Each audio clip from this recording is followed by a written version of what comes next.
So first of all, I went this past September, September of 2013.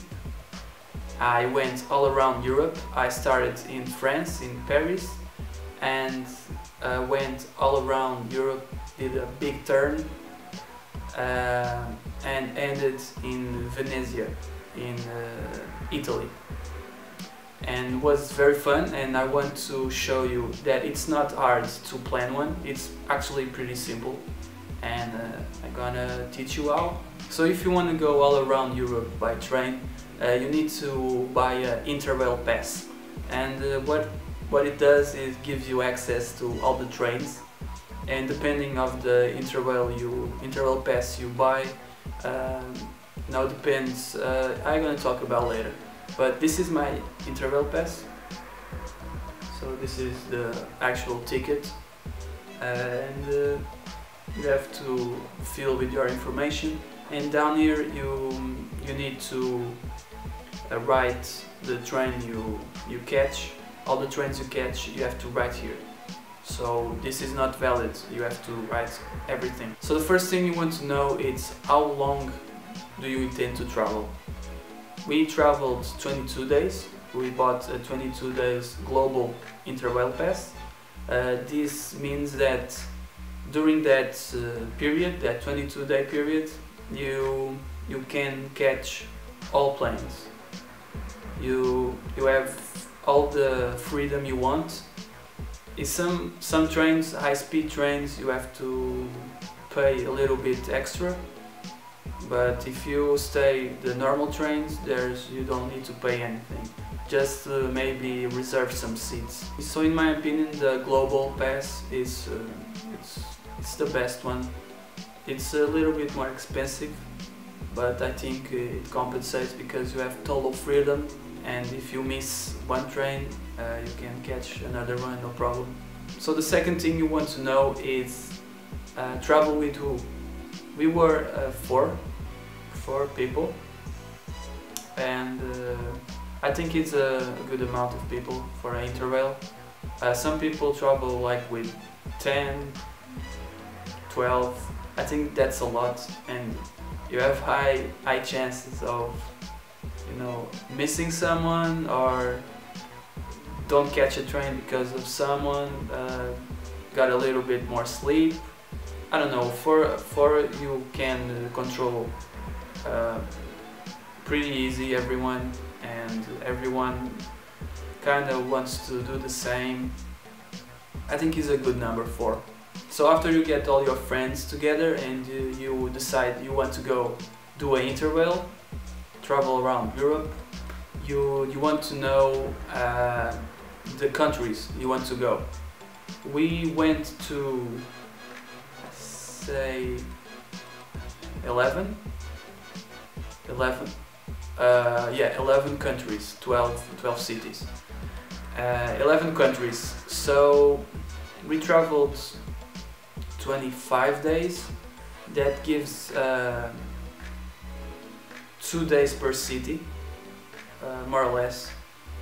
In some cities we stayed just 1 day, but in 2 days per city, yeah. If 22 days, you just do the math, and it's pretty easy to know. If you want to, you know, stay in one place and see everything, you want to maybe stay 3-4 days, I don't know, depends on you, and that's what you want to decide, the countries and more or less how much time you want to stay in each one. In the description you can see all the countries and cities we went.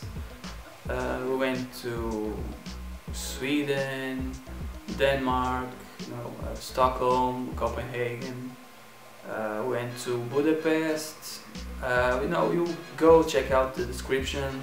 There are all the countries, all the cities are down there.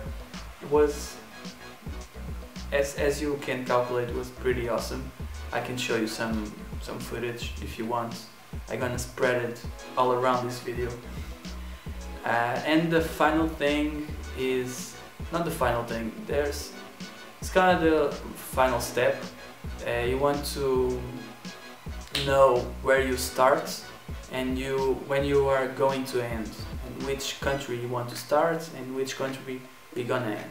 So we started in, as I said, in Paris, in France, but we are from Portugal, so we had to catch a plane to there, then start from there. But if you live, no, you decide that. So if you want to catch a plane, you're gonna save a lot of money if you book it like 3 or 4 months before. We booked I think 3 months before, and we save a lot of money. So you want to decide that really earlier. And the same thing for you get back to your country. If you want to, you know, go reach your home country by train again, using the Interrail pass, or if you want to catch another plane and go back to your country. So the final thing you want to do, and I consider the most important, is you have to commit to the journey. You have to, in this case, invest a little bit of money. So go buy the plane tickets if you're going to use them. Go buy the Interrail pass, and this way, you know, you committed, you invested money, and you have to go now, and there's no turning back now. So if you have any questions, just leave them down below. I'm gonna answer them, no problem. And if you want a little bit more information, just go to my website, link in the description. You can find much more information about Interrails. And in the next video I'm gonna talk about how to book hostels and much more information about what you want to do during the journey, and prepare your bags, everything. So the next video I'm gonna talk about that. And I hope you like this video, and I hope you want to go do an Interrail. It's pretty awesome. And see you on the next video. Bye.